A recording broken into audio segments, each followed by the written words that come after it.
like you, in March I was fine. I mean, because my life is constantly on the go, so it forced me to sit down and rest. I mean, like, I don't think I got that much sleep ever in life.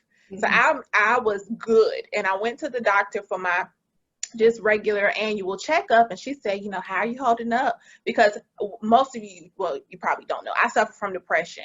And so, I have to go every year to get checked up and to see how the meds are working.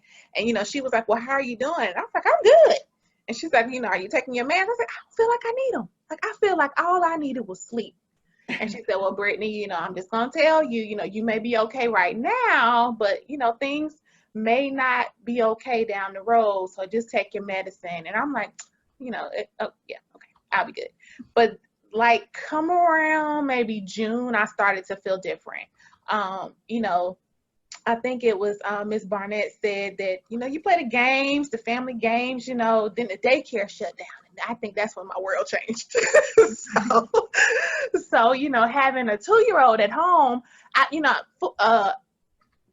stay-at-home moms, hats off. That's not my calling. Jesus did not call me to do that. But I was forced to be a stay-at-home mom for about a month with a 2-year-old who is very active and likes to be around people. But, for the first couple of weeks, it was okay. I mean, I found stuff to do. We got the jumping beans and we got water slides, all that stuff was fun. But then it's like, okay, now, are we still in the pandemic? I mean, I thought it would be over by now. Is the world still shut down? What am I supposed to do? So I felt myself going into a depression because I am used to being on the go so much.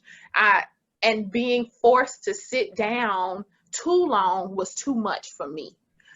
So I did have to tell my friends, I mean, when the restaurants come up, I need brunch and I need a little spirit to go with my brunch because like Dawn, I felt like I was trapped in my head. Like I felt like the walls were closing in on me. You can't go anywhere except outside. And then it was hot.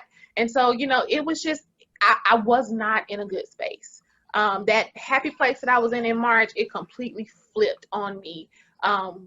In the middle of summer, and I too had to go on vacation. I said, we have to get out of this house. Like, I have to get out of here because I am literally drowning in my own thoughts, but they're not even productive thoughts. Like, I don't even know what I was thinking. Like, I mean, it just, and the silence, like, it was too much. So I was happy to go back to work, but I did want to teach online in my classroom.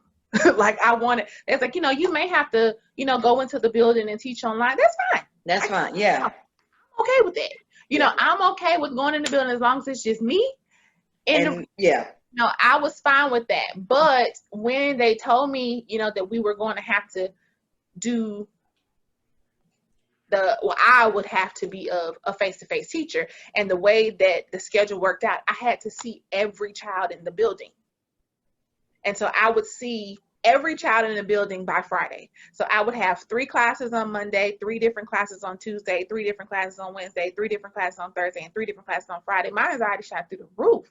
And, and I told my principal, like, I get it, like, because, I'm considered a connections teacher. So all kids have to go through connections, but we've got to do something different because exposing us to every child in the building is more than what my diagnosis can handle.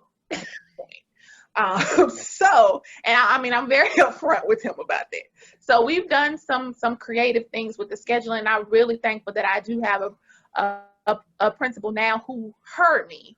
And so it won't be as many students that I'm exposed to. I'm still exposed to a variety of students. So it's not just like one age group where, 6th grade, you're only exposed to 6th grade, and 7th grade, I still have 6th, 7th, and 8th graders that I have to be face-to-face with.